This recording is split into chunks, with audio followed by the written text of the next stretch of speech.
So we're going to do a little bit of training with our two girls here today. Training is something that we do both in order to aid the husbandry of the animals, to help us keep a check on their weights, for instance, to keep a check on their teeth as well, and also to keep a good bond with the animal so that they trust us.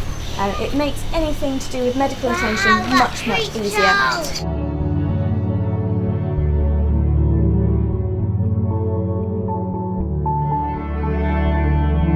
So the first training method that we use is target training. This allows us to move the animals about easily in the enclosure without them getting stressed out or anything like that. It also allows us to move them easily onto things like scales, for instance, where we can then ask them to stand up on command so that we can get nice, accurate checks on them.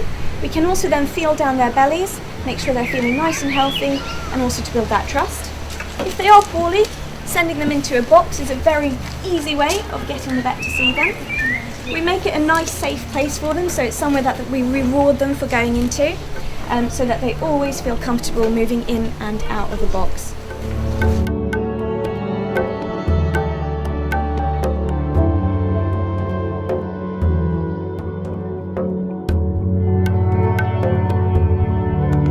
In the wild, red pandas will feed primarily on bamboo. It makes up about 95% of their diet. But they do also eat the odd little other item as well, so they do eat fallen fruit, they'll eat berries, and they'll even steal eggs from nests very occasionally, but bamboo is definitely the main part of that diet. And that is also where they get their name from. The word ponya actually means bamboo, and it's where the name for panda derives. Now, a lot of people do get confused with pandas.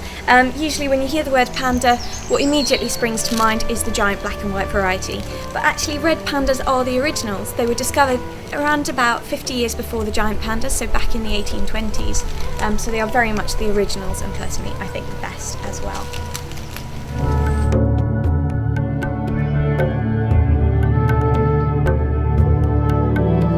They're very, very different from anything else on the planet. They're the only surviving species in a family called the Aluridae. And that does make them all the more important to conserve, because when they're gone, it's not just one species gone, it is a whole family. So it's very, very important that we act quickly.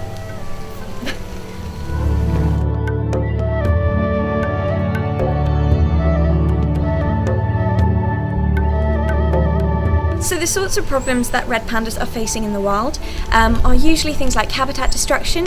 High up in the Himalayas there's a growing human population, so that does put a bit of pressure on the environment in terms of agriculture. Big areas of forests are being cleared for things like yak grazing, for instance, but also they're facing problems with poaching as well.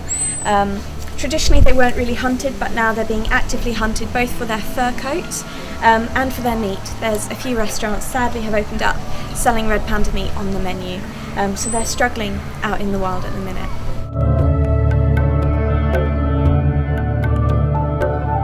So that's why these girls are here. They are part of the European Endangered Species Breeding Programme for red pandas.